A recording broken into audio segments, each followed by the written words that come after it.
കൂട്ടുകാരെ, ഇന്ന് നിങ്ങളോട് പറയാൻ പോകുന്ന ഇന്നലെ ഞാൻ ചോദിച്ച ക്വസ്റ്റ്യൻ്റെ ആൻസറാണ്. വേദപുസ്തകത്തിൽ ഏറ്റവും പൊക്കം കൂടിയ ഒരു കഥാപാത്രം ആരാണെന്ന് ചോദിച്ചാൽ ഗത്യനായ ഗോലിയാത്ത്. ശമൂവേലിൻ്റെ പുസ്തകത്തിൽ 1 ശമൂവേലിൻ്റെ പുസ്തകത്തിൽ 16-ാം അധ്യായത്തിൽ 23-ാം അധ്യായത്തിൽ ഗത്യനായ ഗോലിയാത്തിനെ കുറിച്ച് പറഞ്ഞിട്ടുണ്ട്.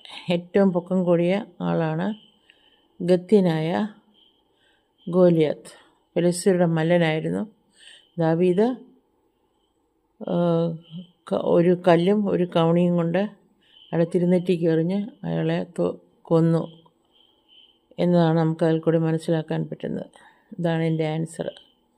അപ്പോൾ എന്നെ കേട്ട എല്ലാ കൂട്ടുകാർക്കും നന്ദി. Thanks for watching my video. May God bless you all. Thank you.